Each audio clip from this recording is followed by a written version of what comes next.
দীপা বারবার লাবণ্যকে বলে তার খটকা লাগছে। ওই নতুন ডক্টরকে লাবণ্য বাড়িতে ডাকে। লাবণ্য বলে মিসকার যমজ বোন টিস্কাকে পেয়েছে। তখন ডক্টর বলেন মিসকা হোক বা টিস্কা, ওকে দিয়েই কাজ হবে।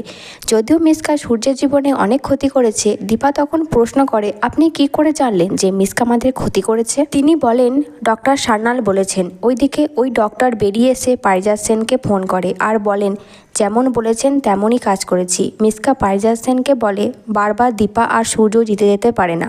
ফ্ল্যাশব্যাকে দেখায় পারিজাত সেন আর মিসকা কেমন করে একটা ডেড বডিকে মিসকা সাজিয়েছে। সেনগুপ্ত বাড়িতে দীপা লাবণ্যকে বলে টিস্কার টেস্ট করাতে, যে সে সন্তানের জন্ম দিয়েছে নাকি, কিন্তু লাবণ্য বলে এটা কোনোভাবেই সম্ভব না।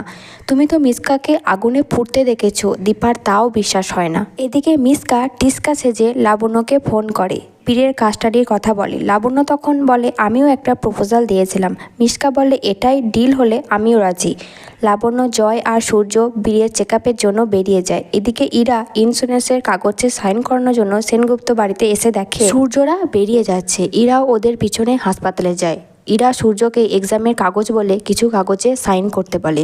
লাবণ্য বলে চেক না করে কোনো কাগজে সাইন করা ঠিক হবে না। লাবণ্য চেক করে কিন্তু কিছু পায় না। ইরা সূর্যকে সাইন করানোর সময় অন্য কাগজ ভরে দেয়। দীপা হাসপাতালে আসে। মিসকাকে পিছন থেকে ডাকলে সে দাঁড়িয়ে যায়। তখন দীপা বলে আমি জানতাম তুমিই মিসকা। মিসকা তখন বলে দীপা তুমি প্রথম দিন থেকে আমার সাথে এরকম ব্যবহার করছো, এরকম করলে আমি তোমার সাথে কাজ করব না। দীপা বলে তুমি আমার নাম কি করে জানলে? তখন মিসকা বলে আমি যাদের সাথে কাজ করি তাদের নাম জানি।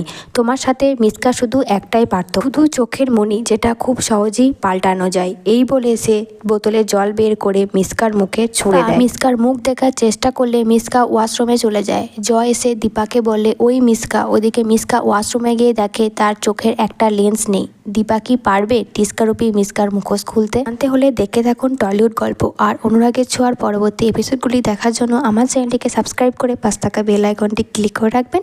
আর ভিডিওটি ভালো লাগলে অবশ্যই একটি লাইক করবেন।